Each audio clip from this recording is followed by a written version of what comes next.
Well, tonight, a former boss of the Minerals Commission and the Ghana Chamber of Mines, Dr. Tony Orbin, has indicated that tougher sanctions could be taken against the firms which carted explosives in the Bogoso disaster if safety was compromised. Dozens are reported dead in Apiache, a town near Bogoso in the western region, after a truck operated by Maxim transporting explosives was involved in an accident. Dr. Orbin, who is currently the chief executive of Africa Institute of Extractive, says stiffer punishment will be meted out to the firm if found culpable after investigations. Seriously, I have not gone to see. I've watched some videos that have been posted and news that have been coming from the radio stations and all that. But you know, there must be serious care once you are transporting these materials. People living along the road must be careful themselves, but they should not always be mindful. They should not always be thinking that you are carrying explosives, because they are not there because, or they will not stop what they do regularly because you will bring your explosive to pass. I mean, that is the reason why you need a lead vehicle to indicate dangers that might be around when we look at the environment and ensure that it passes safely because of its volatility. So it's unfortunate it did happen. I know, and I say this, you know, in the deep knowledge of the way they've done it in the past, that they have been very careful in transporting these explosives. I don't know exactly what happened, why this occurred, and why it occurred where it did occur. It is something that needs to be investigated, and if there were some shortcomings, it must be those who are involved must be brought to book. I mean, if it were just an accident, it would be terrible, but it may have been an accident just like that, which was not intended. Well, meanwhile, the affair is that the victims of the gory accident may not be compensated as a result of some underlying principles of indemnity in insurance. Now, is that really the case? We're joined by an insurance expert and incoming president of the Insurance Brokers Association of Ghana, Shaibu Ali. We're grateful that you could join us on the program. As an expert, share with us your thoughts on rumors that victims of the Apiache explosion may not be indemnified under insurance, as you cite reasons such as negligence. Thank you very much, and good evening to your listeners. I don't know where these rumors are coming from, but definitely it is not the case. Negligence is what insurance covers. I take out an insurance policy because I know I can be negligent in what I do, so that when something happens, I'll be compensated. If I knew that I can be careful 100% and no accident would happen, there would be no need for me to take out insurance. So to say that because of negligence, the victims will not get compensation is not correct. Now, what insurance does not cover is willful negligence, where you intentionally put yourself in harm's way or put your property in the way of damage. That is what insurance does not cover, where you fraudulently do the thing or you do it out of malice. But so far as negligence is concerned, no one can say that you would not pay insurance because of negligence. Now, if there's anything at all that insurance can do, if you look at the videos, you will see that when the first explosion happened, people were becoming inquisitive and rather moving towards the incident to take pictures and videos of it.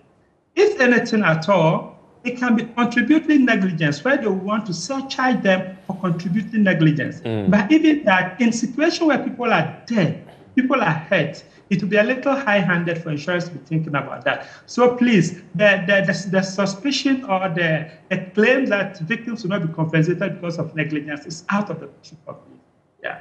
Indeed. We're not certain as well yet whether or not the firm in question is insured, but what will be the way out for the insurer responsible, if any? So definitely, I know that clients like Maxim or Tirano Gold Mine will definitely have insurance. It is what insurance they have that would be the issue. When we talk about quantum, the number of people injured so far, the number of people dead, and the property damage, the quantum of this claim or the loss cost will be huge. But any prudent insurer who accepts such a risk would have done the relevant reinsurance arrangements. No insurer takes a risk of this magnitude and sits on it by itself. You spread to other insurance companies, spread to reinsurance companies, then you give them a share of the premium you collect so that when the loss comes, the same proportion of the spreading that you did, they would pay their proportion in the same light. So that is not a problem at all. What we should be concerned about is that whatever insurances that the clients have, are they the appropriate insurances? Are the limits realistic to cover the exposure? These are the things we should be looking at. Indeed. Also, on a broader perspective, what are the insurance product options available for individuals and companies using the explosion as a case in point? Now, so if we're looking at this risk, for any commercial entity that is into explosives, there are specific insurance policies that you can take.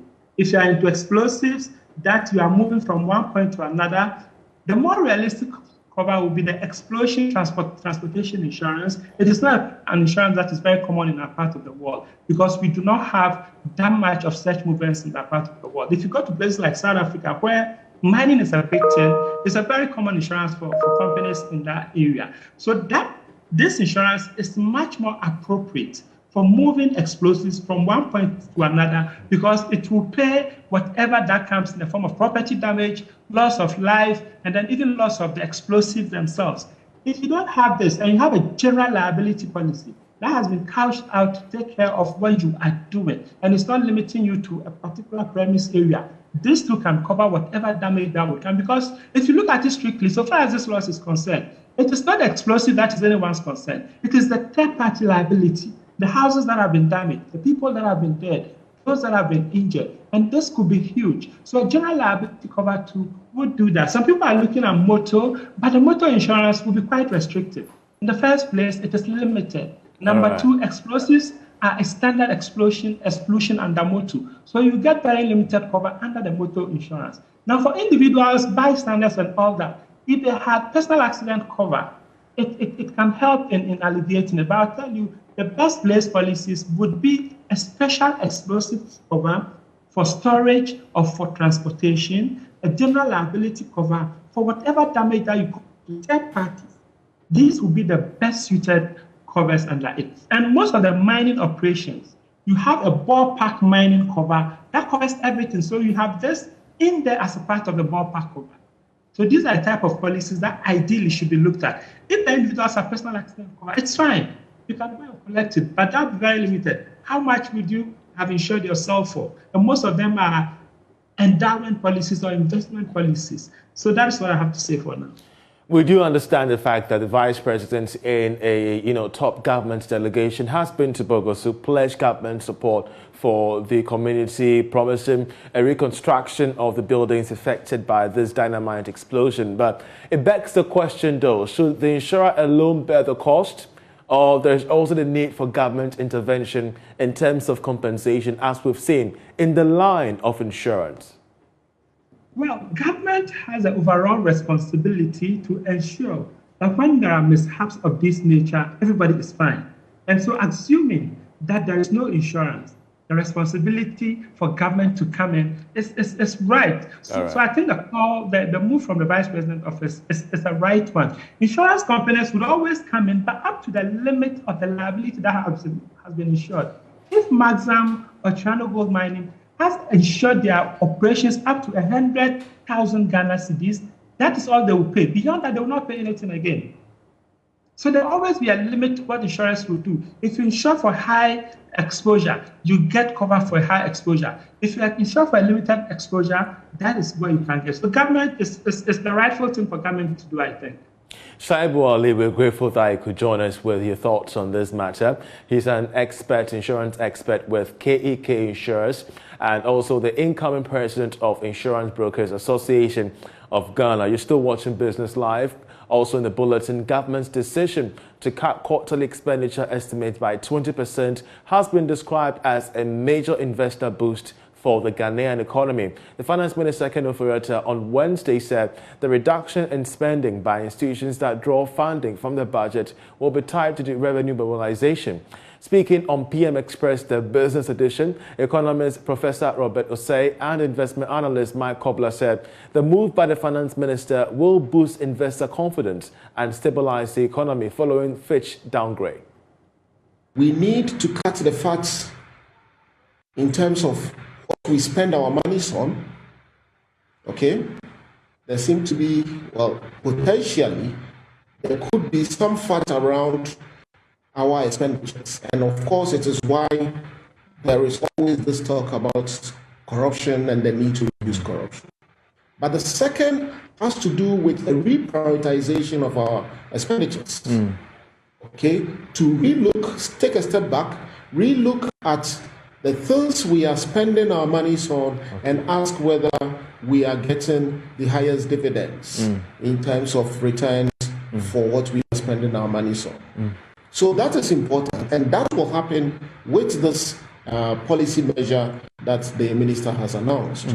But of course, you cannot also forget the revenue side of things. And so, whether e-levy or not, we need to improve our revenue efforts. Businesses do not have too much leeway.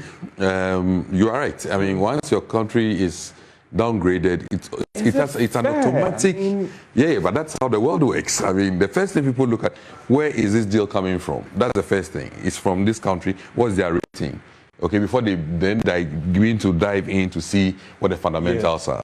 Okay, so what businesses can do, and you are right. I mean, there are businesses in this country that are able to get lower interest rates better than what government better rating than government. Obviously, not the rating, but in terms of rates. Yeah. Okay, and what they do is that basically they look at the receivables that they are getting. Probably they have some export receivables, or their clients are blue chip clients who have a better rating.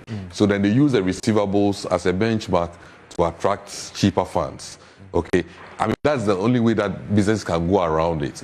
But once you are not able to demonstrate to financiers or investors that your income is not intrinsically linked to anything that is government related, or you have a dedicated flow which is independent of the economy per se, then you are in trouble. Then it means that you are subject to the ratings that the government basically has.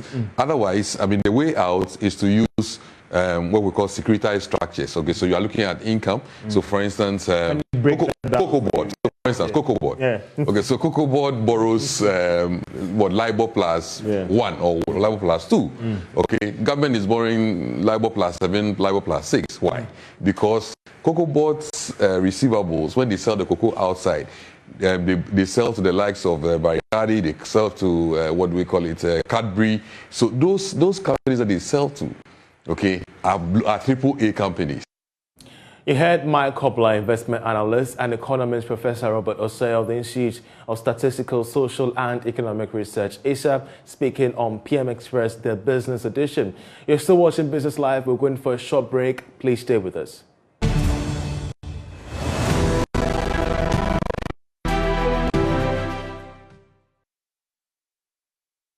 Now, the Minister of Land and Natural Resources has bemoaned the lack of deployment of technology in Ghana's external timber market. Samuel Abu-Jinapor says Ghana has the capacity to do more in international timber trade, but lacks, the issues of technology, which is hampering performance. He was speaking at the launch of the digitalized property mark registration process and the Ghana electronic wood tracking system, of course, near Kumasi, where my colleague Ohim Interior has more in this report. Forest is the mainstay of over 2 million Ghanaians, mainly those in rural areas. As at October 2021, Ghana exported close to 249,000 cubic meters of timber, worth 113 million euro, with domestic trade accounting for over 392,000 cubic meters. Ghana, between 2019 and 2020, exported a total of 526,613 cubic meters of timber, worth over 266 million euro. The domestic market accounted for 678,406 cubic meters within the same period. According to Samuel Abujinapo, though available data shows a remarkable improvement, Ghana has capacity to do better. Whereas the data shows a remarkable improvement in the sector over the years, we have the capacity and ability to do more. Consequently, acting on the instructions of the President of the Republic, His Excellency Nana Addo Dankwa Akufo-Addo, I commissioned a study aimed at revamping the timber industry to position the country to take its rightful place on the international timber market. But even before the team finishes its work, we are aware that one of the challenges that has affected our country's performance on the international timber market is the lack of technology. The technological infrastructure for accessing the international market and attracting the requisite investment demand a level of sophistication that yesterday's systems and norms can no longer respond to. Mr. Abujinapo reiterated the resolve of the Ministry of Lands and Natural Resources not to be left out of the country's digitization agenda, hence the implementation of aggressive digitization programs. According to him, some agencies under the ministry, including the Lands and Minerals Commission and the Forestry Commission, are introducing digitalized platforms. He described the digitalized property mark registration in the Ghana Electronic Wood Tracking System by the Forestry Commission as unprecedented. The Forestry Commission is making it possible to, again, from the comfort of your homes and offices, apply for the registration or renewal of property marks required for the cutting or felling of trees, and without a doubt will contribute immensely to improving service delivery in the management of our forests and wildlife heritage. This intervention is truly unprecedented and historic. Meanwhile, Chief Executive of the Forestry Commission, John Alote, says the new platforms developed by staff of the Commission will save time and improve service delivery. Before this application, a contractor who, for instance, operates in 3 regions and 5 districts will have to go to all the 5 districts and physically present the required documents and obtain clearance at all the districts. Averagely, information from the industry indicates that it takes about 2 months to go through this process. With this new application, it will be possible to renew this property mark in a day at 1 district of your choice. From Kumasi, for JoyNews, Ohimenteria reporting. A €6 million waste-to-energy plant will supply power to a local ginger processing company in the South Municipality of the Ashanti region. The 400-kilowatt facility, known as a hybrid PV biogas pyrolysis plant, will convert 12 tons of waste into biofertilizer and energy daily. The local assembly is convinced the project will, when completed, will reduce the cost of power, of waste management actually, and generate revenue there. Farmers in the area will also have access to organic manure to feed their farms. Prince Apia reports. The waste-to-energy plant, started 2 years ago, sits on 17 acres of land with huge economic prospects. It is seen as one of the remedies to Ghana's waste management and power generation challenges, whilst reducing the health hazards from pollution and climate change. The project will create 1,000 direct and indirect jobs to reduce rural unemployment. Contractor to the construction firm, FV Construction Limited, Frederick Ajman, gave details of the project. There is solar, there is biogas, and there is a pyrolysis machine. As you can see, there are solar panels on some of the structures. There is also the digester under construction that would receive the municipal solid waste that will be converted to biogas through digestion, and then it will be converted to energy through the combined heat and power. Then there's a pyrolysis machine that would also convert plastics that will be sorted out into oil, and that will be part of the energy. And so all of it will come together to form the 400 kilowatt. The project, when completed, will also serve as a training center for waste management and solar energy sourcing. Frederick Ajman says environmental issues are highly prioritized. We are ensuring that there is no stench. There's also the lab that constantly checks parameters such as E. coli, BOD, COD, organic matter content and stuff to ensure that whatever it's coming in or going out meets the standards of EPA or even WHO. So this waste is covered. It moves to the sorting area and it's sorted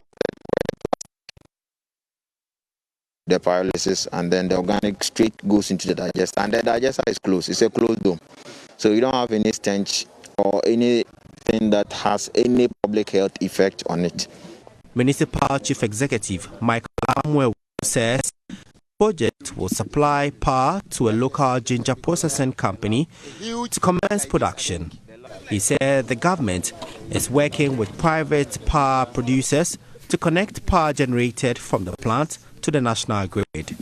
Challenge that we have is government's decision not to enter into a PPP agreement with this power producing company. So for now, we are actually in talks with Energy Ministry to ensure that at least we give this particular facility that exemption. Because this particular facility is also supposed to serve as a research institution where at the end of the project, the Germans would have trained about between 5 and 10 PhD students. Well, that'll be all for Business Live with me, Charles Aite. For more news, do log on to myjoyonline.com. Many thanks for watching. Enjoy the rest of our programs.